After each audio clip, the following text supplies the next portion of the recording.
ಆರಾಮಿದ್ರ ಹೆಂಗೆ? ಅರೆ ಬಸ್ಸು, ರಾಶಿ ಚಿಂತೆಲಿದ್ದಂಗೆ ಕಾಣ್ತಿದ್ಯಲ್ಲೋ, ಎಂತಾಯ್ತು? ಹೌದು ಭಟ್ರು, ಬಾಳ ಕಷ್ಟ ಐತಿ. ಯಾಕೋ ನಂಗೆ ಜೀವನನೇ ಬೇಸರ ಆಗೈತಿ. ಜೀವನನೇ ಬೇಡ ಅಂದಂಗೆ ಏನಾಯ್ತು? ಹೌದೋ ದೋಸ್ತ, ನನ್ನ ಮಗ 4 ತಿಂಗಳಿಂದ ಹಾಸಿಗೆ ಹಿಡ್ದಾನ. ಪಾಪ ಹೇಳಕ್ಕೂ ಆಗ್ತಾ ಇಲ್ಲ ಅವನಿಗೆ. ನೋಡಿದ್ರೆ ಬಹಳ ನೋವಾಗ್ತದೆ. ಅರೆ ಬಸ್ಸು, ಇನ್ನು ಯಾವ ಕಾಲದಲ್ಲಿದ್ದೆ ನೀನು? ಆರಾಮಿಲ್ಲ ಅಂದ್ರೆ ಆಸ್ಪತ್ರೆ ಕರ್ಕೊಂಡೋಗಿ ಚಿಕಿತ್ಸೆ ಮಾಡ್ತೆ. ಅದ್ರ ಬಿಟ್ಕೊಂಡು ಹಿಂಗ್ ಚಿಂತೆ ಮಾಡ್ತೆ ಕುಂತ್ರೆ ಎಂತ ಸಿಕ್ತೋಳು? ನೋಡಿ ಭಟ್ರು, ನಾನು ಹಳ್ಳಿ ಔಷಧಿ ಮಾಡ್ಸಾಯ್ತು, ಡಾಕ್ಟರ್ ಭೇಟಿನೂ ಮಾಡ್ಸಾಯ್ತು, ಆದ್ರೆ ಏನು ಪ್ರಯೋಜನನೇ ಆಗ್ಲಿಲ್ಲ. ಪಾಪ ಅವನಿಗೆ ಆರಾಮೇ ಆಗ್ಲಿಲ್ಲ. ನನಗೆ ಏನ್ ಮಾಡ್ಬೇಕು ಅಂತಾನೆ ಗೊತ್ತಾಗ್ತಾ ಇಲ್ಲ. ತಲೆ ಬಿಸಿ ಆಗೋಗಿದೆ. ಈಗ ಇದಕ್ಕೇನ್ ಪರಿಹಾರ ಇಲ್ವಾ? ಪರಿಹಾರ ಉಂಟು, ಆದ್ರೆ ನಮ್ಮಂತವ್ರಿಗೆಲ್ಲ ಅದು ಬಹಳ ಕಷ್ಟ ನೋಡು. ನಾನ್ ನೋಡಿದ್ರೆ 1 ಎಕರೆ ಹೊಲದಾಗ ಜೀವನ ಮಾಡ್ತಾ ಇದ್ದೀನಿ. ಈ ವರ್ಷ ನೋಡಿದ್ರಂತೂ ಮಳೆನೂ ಇಲ್ಲ. ಅಲ್ಲಿ ನೋಡು, ನಮ್ಮನೆ ಹಾಕಿ ಬೇರೆಯವ್ರ ಮನೆ ಕಸ ಮುಸ್ರಿ ತೊಳೆದು ಜೀವನ ಹೇಗೋ ಸಾಕ್ತಾ ಇದೆ. ನಿಮ್ಗೆ ಯಾಕೆ ಆ ಕಷ್ಟ? ಬಿಡು. ಹಂಗಂದ್ರೆ ಹೆಂಗೋ? ನಂಗೆಲ್ಲ ದೋಸ್ತಂಗೋ ಅಂದಾಳು. ಒಂದ್ ಸ್ವಲ್ಪ ಸಹಾಯ ಮಾಡ್ಲಾವ್ತು, ಚಿಂತೆ ಮಾಡ್ತಿರಡ. ನೋಡಿ ಭಟ್ರು, ನಾನು ಮೊನ್ನೆ ಪಟ್ನಕ್ಕೆ ಹೋಗಿದ್ದೆ. ಅಲ್ಲಿ ದೊಡ್ಡ ಡಾಕ್ಟ್ರೇ ಭೇಟಿಯಾದೆ. ಆದ್ರೆ ಅವರು ಆಪರೇಷನ್ನೇ ಆಗ್ಬೇಕು ಅಂದ್ಬಿಟ್ರು. ಅದಕ್ಕೇನೀಗ ಬಸ್ಸು? ನಿನ್ ಮಗನ ಜೀವನ ನಿಂಗೆ ಮುಖ್ಯ ಅಲ್ವಾ? ಹೌದು, ಆಪರೇಷನ್ ಮಾಡ್ಬೇಕು ಅಂತಾನೆ ತೀರ್ಮಾನ ಮಾಡಿದ್ದೀನಿ. ಆದ್ರೆ ಡಾಕ್ಟರ್ ಅದಕ್ಕೆ ಒಟ್ಟು ಸುಮಾರು 2 ಲಕ್ಷ ಖರ್ಚಾಗ್ತದೆ ಅಂದ್ಬಿಟ್ರು. 2 ಲಕ್ಷ? 2 ಲಕ್ಷ ಹೊಂದ್ಸು ಸ್ವಲ್ಪ ಕಷ್ಟನಲ್ಲೋ. ಎಂತವ್ತು ನೋಡುವ. ನಿಮ್ಮ ಓಟು ಯಾರಿಗೆ? ಹೊಟ್ಟೆ ಕಲ್ಯಾಣಪ್ಪಂಗೆ. ನಿಮ್ಮ ಓಟು ಯಾರಿಗೆ? ಹೊಟ್ಟೆ ಕಲ್ಯಾಣಪ್ಪಂಗೆ. ನಿಮ್ಮ ಓಟು ಯಾರಿಗೆ? ಹೊಟ್ಟೆ ಕಲ್ಯಾಣಪ್ಪಂಗೆ. ನಿಮ್ಮ ಓಟು ಯಾರಿಗೆ? ಹೊಟ್ಟೆ ಕಲ್ಯಾಣಪ್ಪಂಗೆ. ನಿಮ್ಮ ಓಟು ಯಾರಿಗೆ? ಹೊಟ್ಟೆ ಕಲ್ಯಾಣಪ್ಪಂಗೆ. ಬಡವರ ಬಂಧು ಜನನಾಯಕ ಹೊಟ್ಟೆ ಕಲ್ಯಾಣಪ್ಪಂಗೆ. ಜೈ. ಬಡವರ ಬಂಧು ಜನನಾಯಕ ಹೊಟ್ಟೆ ಕಲ್ಯಾಣಪ್ಪಂಗೆ. ಜೈ. ಸತಿ ಎಲ್ಲರೂ ಹೊಟ್ಟೆ ಕಿದ್ದೆಗೆ ಓಟಕ್ಕೆ. ನಿಮ್ಮ ಓಟು ಯಾರಿಗೆ? ಹೊಟ್ಟೆ ಕಲ್ಯಾಣಪ್ಪಂಗೆ. ನಿಮ್ಮ ಓಟು ಯಾರಿಗೆ? ಹೊಟ್ಟೆ ಕಲ್ಯಾಣಪ್ಪಂಗೆ. ನಿಮ್ಮ ಓಟು ಯಾರಿಗೆ? ಹೊಟ್ಟೆ ಕಲ್ಯಾಣಪ್ಪಂಗೆ. ನಿಮ್ಮ ಓಟು ಯಾರಿಗೆ? ಹೊಟ್ಟೆ ಕಲ್ಯಾಣಪ್ಪಂಗೆ. ಏ ಬಸ್ಸು, ನಂಗೊಂದು ಉಪಾಯ ಉಳಿತು ಹೇಳು. ಈಗ ನಿನ್ ಮಗನ ಆಪರೇಷನ್ ಆದಂಗೆ. ಎಂತಾಯ್ತು ನಿಂಗೆ? ಲಾಟ್ರಿ ಗಿಟ್ರಿ ಹೊಡತ್ತಾ ಹೆಂಗೆ? ಅವನ್ ಮಗನ ಆಪರೇಷನ್ ಖರ್ಚಷ್ಟು ನೀನೇ ನೋಡ್ಕೊತ್ಯಾ ಹೆಂಗೆ? ಲಾಟ್ರಿನೂ ಹೊಡಿಲಿಲ್ಲ, ಗೀಟ್ರಿನೂ ಹೊಡಿಲಿಲ್ಲ. ಈಗ ಮತ ಪ್ರಚಾರಕ್ಕೆ ಬಂದವ್ರು ನೋಡ್ಲಿಲ್ಲ ನೀನು? ಅರೆ ಮತ ಪ್ರಚಾರ ಮಾಡ್ಲಿಕ್ಕೆ ಬಂದವರಿಗೂ ಇವನ್ ಮಗನ ಆಪರೇಷನ್ಗೂ ಎಂತ ಸಂಬಂಧ ಇದ್ದು? ಓ, ನನ್ಗೆ ಗೊತ್ತಿತ್ತು ನಿಮ್ಗೆ ಯಾರಿಗೂ ತಲೆ ಇಲ್ಲ ಅಂತ. ಒಂದು ವೇಳೆ ತಲೆ ಇದ್ರೇನು ಬುದ್ಧಿ ಅಂತೂ ಸರ್ವತ ಇಲ್ಲ. ಹೌದೋ ಮಾರಯ್ಯ, ನೀನೇ ಬಹಳ ಬುದ್ಧಿವಂತ. ಹೇಳು, ಏನ್ ಉಪಾಯ ಅದು? ಈಗ ನೋಡು, ನಿನ್ ಮನೇಲಿ ಎಷ್ಟು ಜನ ಇದ್ದಾರೆ? ನನ್ನ ಮನೆಯಲ್ಲ, ನಾನು, ನನ್ನ ಹೆಂಡತಿ, ಅಪ್ಪ, ಅವ್ವ, ಮಗ, ಮಗಳು, ಒಟ್ಟು 6 ಜನ ಅದೀವಿ ನೋಡು. ಈಗ ಅವರೆಲ್ಲ 18 ವರ್ಷಕ್ಕೆ ಮೇಲ್ಪಟ್ಟು ಹೋಗ್ತಾನೆ. ಹಾ ಹೌದು, ಮೇಲ್ಪಟ್ಟವ್ರಿಗೆ. ಈಗ ನೋಡು, ನಿಮ್ ಮನೇಲಿ ಒಟ್ಟು 6 ಓಟ್ ಇದ್ದಂಗಾಯ್ತು. ನಿಮ್ ಮನೆ ಎಲ್ಲಾ ಓಟನ್ನು ಹೊಟ್ಟೆ ಕಲ್ಯಾಣಪ್ಪನವ್ರಿಗೆ ಕೊಡ್ತೀವೆಂದು ಅವರ ಬಳಿ ಒಂದಿಷ್ಟು ಹಣ ಕೇಳು. ಮತ್ತೆ ಯಾರಿಗೂ ಹೇಳ್ಬೇಡ, 1 ಲಕ್ಷ ಹೆಚ್ಚೆ ಕೇಳು. ಏನು ಮಾತುಕತೆ ಜೋರಾಗಿದೆ, ಕಟ್ಟೆ ಪಂಚಾಯತ್ಗೆ ಜೋರಾಗಿ ನಡೀತಾ ಇರೋ ಹಾಗಿದೆ. ಏನು ಓಟು ಗಿಟ್ಟು ಅಂತ ಮಾತಾಡ್ತಾ ಇದ್ರಿ?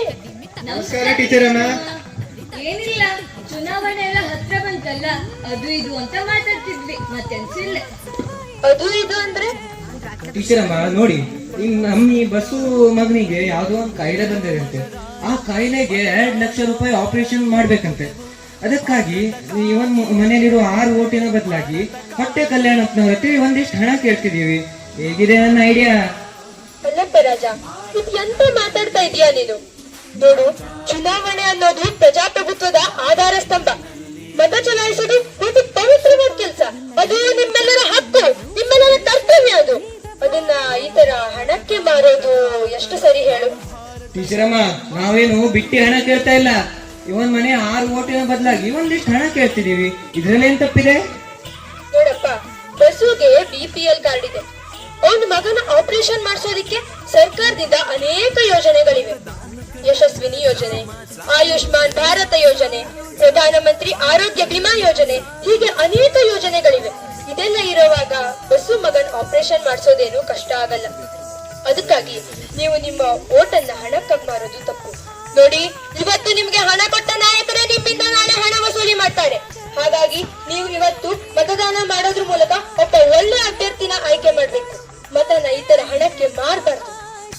ಧಿಕ್ಕಾರ ಧಿಕ್ಕಾರ ಮತದಾನಕ್ಕೆ ಬಹಿಷ್ಕಾರ ಮತದಾನಕ್ಕೆ ಬಹಿಷ್ಕಾರ ಧಿಕ್ಕಾರ ಧಿಕ್ಕಾರ ಮತದಾನಕ್ಕೆ ಬಹಿಷ್ಕಾರ ಧಿಕ್ಕಾರ ಧಿಕ್ಕಾರ ಮತದಾನಕ್ಕೆ ಬಹಿಷ್ಕಾರ ಏನ್ ಮಾಡ್ತಾ ಇದ್ದೀರಾ ನೀವೆಲ್ಲ?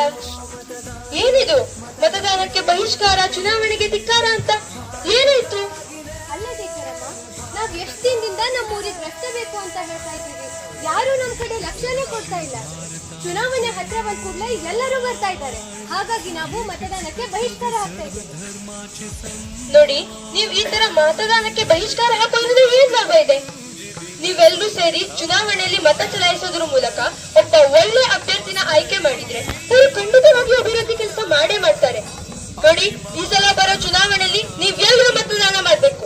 ಒಬ್ಬ ಒಳ್ಳೆ ಅಭ್ಯರ್ಥಿನ ಆಯ್ಕೆ ಮಾಡ್ಬೇಕು. ಆಮೇಲೆ ಅವ್ರ ಹತ್ರ ಹೋಗಿ ನಿಮ್ ಸಮಸ್ಯೆನ ಹೇಳ್ಕೊಳ್ಳಿ. ಖಂಡಿತವಾಗಿಯೂ ಪರಿಹಾರ ನೀಡ್ತಾರೆ. ಆಯ್ತು ಧಿಕ್ಕಾರಮ್ಮ, ನಾವು ಮತ ಹಾಕ್ತೀವಿ. ಆದ್ರೆ ಅದೇನೋ ಮಿಷನ್ ಅಂತೆ, ನಮ್ಗೇನೋ ತಿಳಿಯೋದಿಲ್ಲ. ಆದ್ರೆ ನಾವು ಅವರಿಗೆ ಮತ ಹಾಕಿದೀವಿ ಅಂತ ಅದು ಹೇಗೆ ಗೊತ್ತಾಗುತ್ತೆ ಧಿಕ್ಕಾರಮ್ಮ? ಇಲ್ಲಿ ನೋಡಿ, ಇದು ಬ್ಯಾಲೆಟ್ ಯೂನಿಟ್. ಇಲ್ಲಿ ಅಭ್ಯರ್ಥಿಯ ಹೆಸರು, ಚಿಹ್ನೆ ಎಲ್ಲವೂ ಸರಿಯಾಗಿ ಕಾಣೋ ಹಾಗಿರುತ್ತೆ. ನೀವು ಇಲ್ಲಿ ಮತದಾನ ಮಾಡ್ಬೋದು. ಯಾವುದೇ ರೀತಿ ತೊಂದರೆ ಆಗಲ್ಲ. ಹಾಗೆಲ್ಲ ಏನೂ ಆಗಲ್ಲ. ಈ ಎಲ್ಲಾ ಮಷಿನ್ಗಳು 10 ಹಂತದಲ್ಲಿ ಚಕ್ಕಾದ ನಂತರನೇ ಮತದಾನಕ್ಕೆ ಬಂದಿರತ್ತೆ. ಇಲ್ಲಿ ನೋಡಿ, ಇದು ವಿವಿಪ್ಯಾಟ್. ನೀವು ಮತದಾನ ಮಾಡಿದ ನಂತರ 10 ಕ್ಷಣಗಳವರೆಗೆ ನೀವು ಯಾರಿಗೆ ಮತದಾನ ಮಾಡಿದೀರಾ ಅಂತ ಈ ಪರದೆ ಮೇಲೆ ಡಿಸ್ಪ್ಲೇ ಆಗುತ್ತೆ. ಅದನ್ನ ನೀವು ನೋಡ್ಕೋಬಹುದು. ಇದರಿಂದ ನೀವ್ ಯಾರಿಗೆ ಮತದಾನ ಮಾಡಿದೀರಾ ಅಂತ ನಿಮಗೆ ಗೊತ್ತಾಗುತ್ತೆ. ಹಾಗಾಗಿ ಯಾವುದೇ ರೀತಿ ಸಂಶಯ ಇಲ್ಲದೆ ಮತದಾನ ಮಾಡಿ.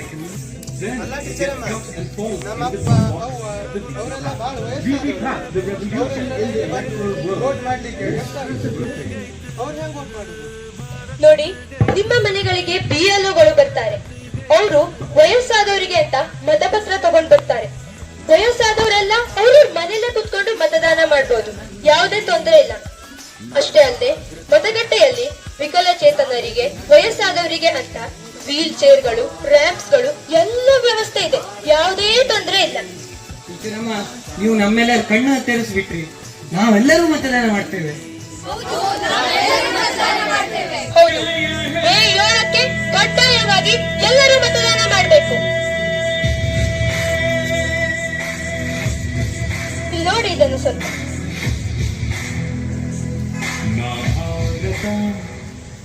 ಭಾರತ ನನ್ನಲ್ಲಿ ನಾ ಜಾಗೃತಿ ನನ್ನಲ್ಲಿ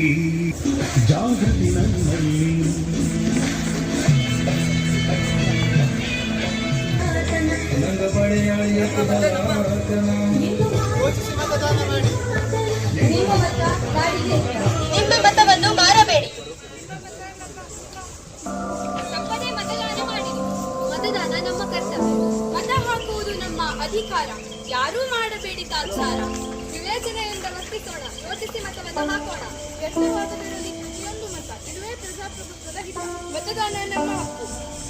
ಮತದಾನ ಈ ಸುದಿನ ಪ್ರಜಾಪ್ರಭುತ್ವದ ಹಬ್ಬದ ದಿನ. ಜವಾಬ್ದಾರಿಯಿಂದ ಹಿಂದೆ ಸುರಿಯಲು ಬದಲಿರಲು ಸಮಯ ಕಾಯಿದೆ. ಹಿರಿಯರು ಯುವಜನ ಎಲ್ಲರೂ ಮಾಡಲಿ ಮತದಾನ. ನಮ್ಮ ಮತ ನಮ್ಮ ಮತ.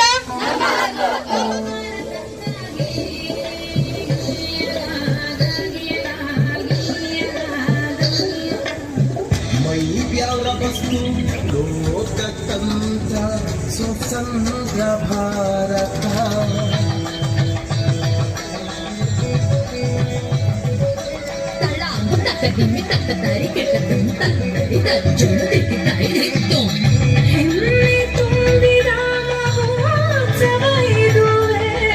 ಕರ್ತವ್ಯ ರೂಪದ ಸಮ್ಮಾನವು ಇದು. ಮತದಾನ ಮಾಡಲು ಹೋಗುವೆವು ಭಾರತಕ್ಕಾಗಿಯೇ ಭಾರತ